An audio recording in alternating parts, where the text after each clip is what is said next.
I should warn you, it's a tragedy, and it doesn't even start with me. How to Make a Killing was written and directed by John Patton Ford. Sounds like the name of an inspector in an Acorn TV drama.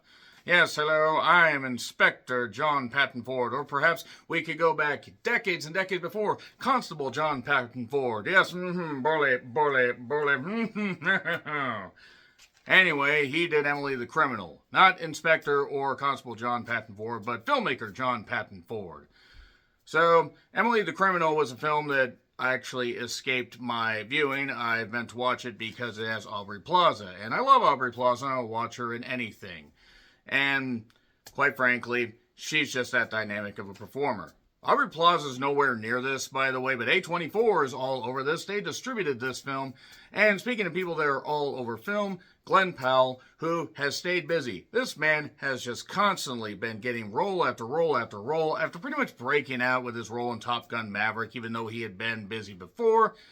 You know, Anyone But You, that I recently reviewed. We also have seen him, in Twisters, which is certainly a movie. The Running Man. Glenn Powell seems like a very likable guy, and he's a hard worker, and he does stuff, with good intentions, so I can't fault him there. He's not the most dynamic leading man, but I can't fault him for working hard. Speaking of working hard, he plays Beckett Redfellow, who is working hard to make a living in a very, very tumultuous world. Mainly because his mother was X'd out of a fortune that she was due to inherit, possibly, or at least some of a fortune, after her father, Whitelaw Redfellow, played by Ed Harris, who is still alive, much to the surprise of everybody, including him. So anyway, Whitelaw said, "Oh, you got pregnant, you got to go over here. You got to go somewhere else." So yeah, Beckett has been trying to make it, and his mother did teach him well, told him, don't stop, don't quit until you have the life that you want. The life you want, the life you deserve. We get a little bit of build with him as a child, and then we're smack dab on the East Coast, where he's working really hard. An old childhood friend shows up, and he also gets the idea that, wait a second, I was supposed to inherit this fortune, and maybe, just maybe, I could find a way to knock off some people and get this fortune. It's $28 billion, so that's a lot. That's a bit of cheddar, as they say on the East Coast. I don't think they say that, but I'm going to roll with it. So yeah, from there we basically get a crime comedy satirical type film at times. A24 has been throwing the advertisements out for this like crazy. I've actually been seeing the trailer for the last at least 4 to 5 months. And given the fact Glenn Powell was in it, was all for it. What really attracted me to this movie was Margaret Qualley. The fact that Margaret Qualley is not only attractive, she really does have her mother, Andie MacDowell's genes. My God, Margaret's just great. Yes, I have that Substance shirt. She was great in Sanctuary. And even if Honey Don't wasn't all that great and Drive Away Dolls wasn't great, I will watch Margaret in anything or nothing as it comes to certain scenes, like in The Substance. So she plays Julia, who's a childhood friend of Beckett, and then we get introduced to other characters as we get this thing of, well, can Beckett actually get away with this stuff? Will he go with it, or will he decide maybe it's closing time and every new beginning comes from some other beginning's end? So nevertheless, now that I've sub-referenced enough, with Beckett trying to do this stuff, he does kind of get away with a little bit of this too easily, and you almost think that there's got to be some reason for that. There is, by the way, just so you know. But I do want to mention a few of the other people in this movie before I get into the spoilers. Topher Grace is in this as a pastor. I was a little bit disappointed that his character didn't get a little more screen time. He got more than Chris Evans and Honey Don't. Both I wouldn't actually mind seeing in the same universe, seeing how their characters came to be. Bill Camp, it's nice to see him in more movies. Zach Woods was all right as well. Jessica Hemwick was actually the biggest standout for me. The Royal Hotel, in particular, is like a standout role for her. She's also very precocious and just a very good actress. And also, it doesn't hurt that she's a smoke show. So yeah, Margaret and Jessica in the same movie. My God, this is almost egregiously unfair. So, one thing I will say about this movie is I did like when it would try to burst up and have like some energetic fun. And there were moments of fun in this and a breezy pace to it, if not familiar. That's actually probably the biggest criticism I have of this movie, is it's very, very familiar, and you're going mainly for the star power, and you're going for the moments of energetic, boosting.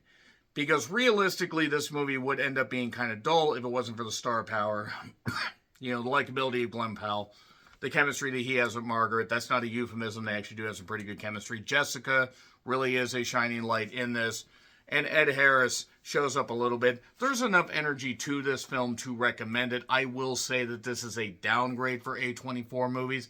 It's not the absolute best.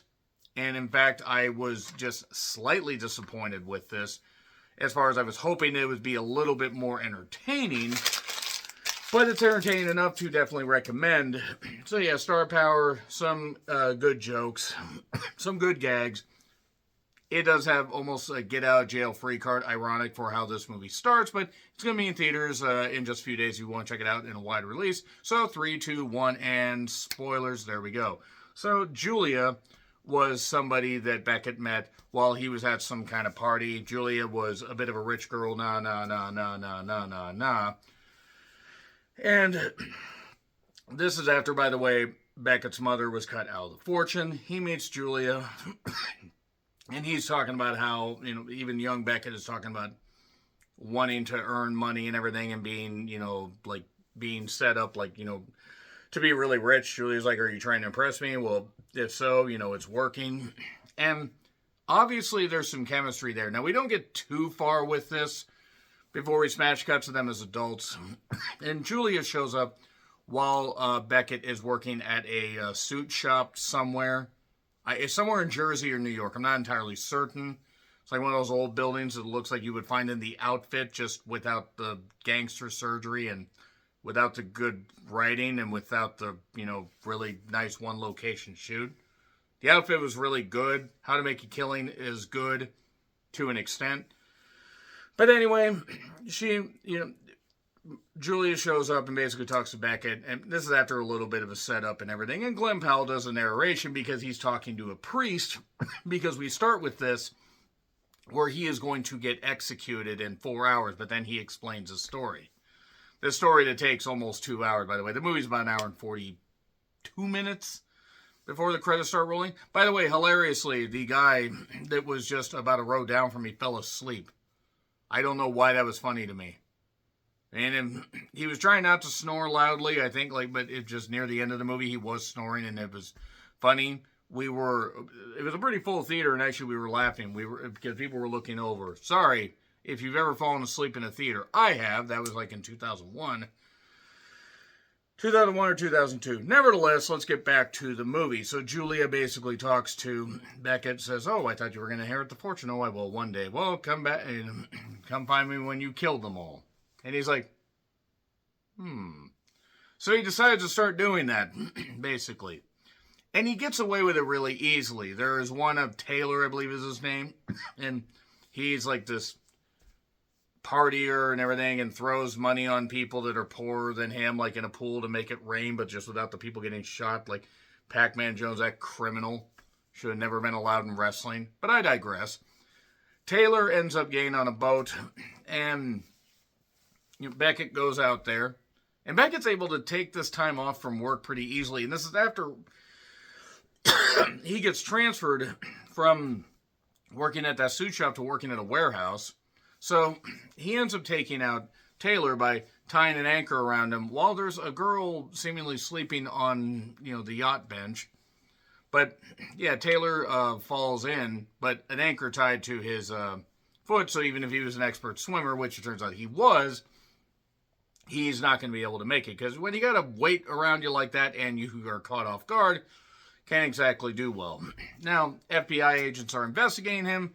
Not really much with their characters. The actors are fine, but not really much with their characters. And then he ends up talking to Warren, who is Taylor's dad. And Warren is one of the, the Redfellows.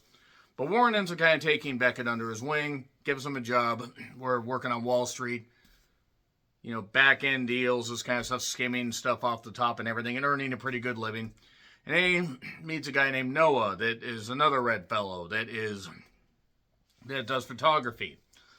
And he also likes to sneak a cigarette here and there. He also has a girlfriend, Ruth, Jessica Hemwick, who he seems at odds with. You have Jessica Hemwick in your fucking, life. How could you not treat her like the absolute beauty that she is? That being said, it turns out that Beckett and Ruth actually have a lot more in common. And he just so happened to have set up a thing where he put some chemicals in the film development stuff and blew all that up. Damn it all, you blew it up. Damn you all to hell. Oh, God, what have we done? I know I screwed up the Planet of the Apes quote. Oh, well. But him and Ruth get together. There is a continued gag where they always go to the same mausoleum or whatever. Same crypt. Without the Crypt Keeper, we don't get that. Even though Ed Harris kind of looks like the Crypt Keeper with shaved head. No skullet like he had in Love Lies Bleeding, which is a really terrific movie from A24 you need to check out. Anyway, they are, more of the Redfellows are piling up. FBI is getting a little suspicious. And Julia, meanwhile, is trying to talk to him about something. And calls him, emails him. We don't see this stuff, but she keeps doing this. Now, mind you, he's getting away with this stuff really easily.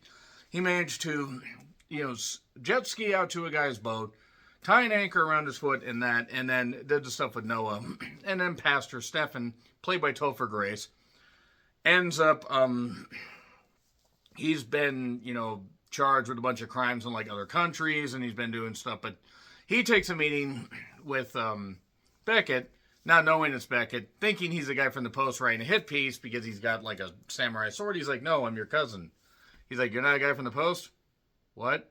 See, Glenn Powell, by the way, does make a lot of this stuff work more than I think so. And I'm not saying, no other actor could, but he makes this work enough with, an everyman feel about him.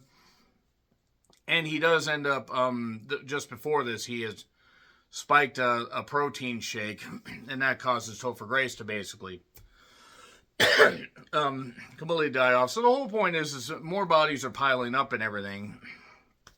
And the FBI is getting suspicious. Julia wants to basically make a deal. Because, mind you, he is telling all this to the priest. So he's in jail for some reason.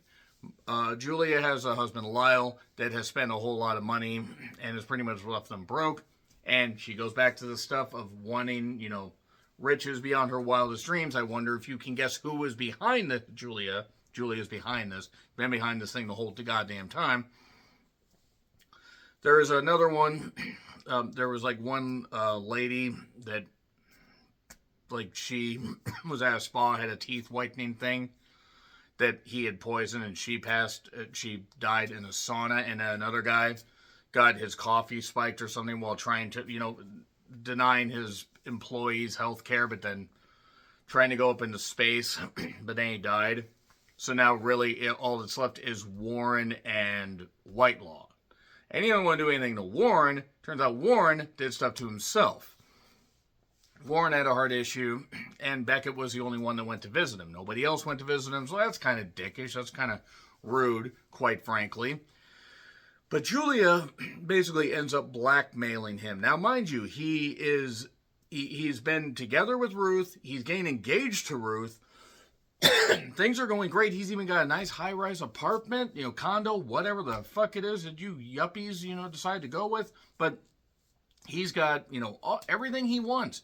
And he could have stopped with this. And the priest even said, you had a girl. It's like you had a love. You had, a reasonably good job. Why did you keep going? Because eventually they all would have died. If you have to think about it, the last three the last four that he ended up killing were pretty goddamn old. But nevertheless, he ends up basically being confronted by Julia, who shows him a bunch of pictures. And these pictures are, she's paid a photographer. Despite the fact they have no money, she obviously has been lying about that. She's been spending the money, using Lyle, sucking him dry. Why couldn't that have been me? Sorry, Margaret Qualley, anyway. She basically blackmails him and says, you need to get me this amount of money in 30 minutes or so. And it just so happens to be the same day that his engagement party is. Oh, and it's also the same day that Whitelaw just happens to give him an invitation to his house. because Whitelaw, by the way, knows that he's killing these people off. He gets the money to Julia, or Julia's husband, and even gives him a letter opener and this kind of stuff, like, on this pile and everything and all this. They get in a stupid fight because Lyle even says she's just going to take the money and run like she has, and then, that's it. He leaves. Lyle is what he is, and he ends up going to meet Whitelaw, and it seems like things are all right, and he actually has the chance, even after a little meeting, where he says basically if you put this voice out in the back of your head, eventually it'll just become distant. Says something about a voice going distant. Voices are starting to go distant at this point because the movie was kind of starting to spin its wheels because it felt very familiar. Ed Harris then basically shows him a German gun and says, hey, you got the opportunity, aim here. He has this hat over his heart. Beckett doesn't do it. He says, I'm going to go. Okay, well, you better hurry. Turns out all the doors are bolted from the outside. The hired help did that. And now it is a fight between Beckett and it is a fight between old man Ed Harris. Now, a bit into the movie, like I think around the part where they're building up young Beckett and everything, his mother wanted him to have some very good, things and understand the high society life. So she showed him how to use a crossbow. Now, back to this. Ed Harris has a gun. And then he does manage to actually clip Beckett. But Ed Harris has a gun, and then suddenly Beckett has, a crossbow that kind of, shatters. But then he has another one, and one arrow, two arrow. So Ed Harris dies. And it was self-defense. So even though he's not implicated in this, it's suspicious, but they can't prove it. So he leaves. And he's got everything he wants. He tells Ruth enough, but not the whole truth. And everything's fine. They got a happy life, but it's brief. He is implicated in the murder of Lyle. Turns out Lyle died. He didn't kill Lyle. Julia either drove him to do it or something. I mean, it's like, this is where it gets a little messy, mainly because I know it sounds like I'm down on the movie. I do give it a recommendation, but it's like there are points to this where I'm like, okay, I don't really care what happened. But that's the thing. He got implicated in a murder he didn't commit. He had a call with Julia 24 hours before his execution. 3-minute call. And basically she says, there's a piece of evidence. I sign over everything to me. Sign over all the money to me. So he does. And then almost all the time has gone by, and she hasn't delivered the letter that would, absolve him. And oh my God, he's going to die. Nope, letter shows up. He's exonerated because he didn't do it. And then Ruth shows up, and Ruth basically says, basically hands him, I believe, a locket thing that he got. He also had a locket that had his mom's hair in it, but that's not what the locket was. She takes off in an old Honda. And Julia shows up in a nice Bentley. I believe it's a Bentley. And is drinking champagne. I didn't know you were such a connoisseur. And ends up, with Beckett. Where, yeah, he'll have access to the money, but she pretty much has control over this like she's had control over him his entire life, I guess. How to Make a Killing is messy. It does have some issues, and it does have a lot of familiarity that might not jive with some people. Enough star power and enough stuff that works. Plus Margaret, what a gorgeous woman. Jessica, what a gorgeous, both super talented women. Anyway, but B gets a B. How to Make a Killing gets a B. Not great, but it works. Agree, disagree, what I said, like, share, subscribe, Twitter, Letterboxd, Blue Sky handles in the description. I'm John Ritland. Until we revisit the Redfellow estate again, I guess we could. I mean, there's only one left. Happy trails to you.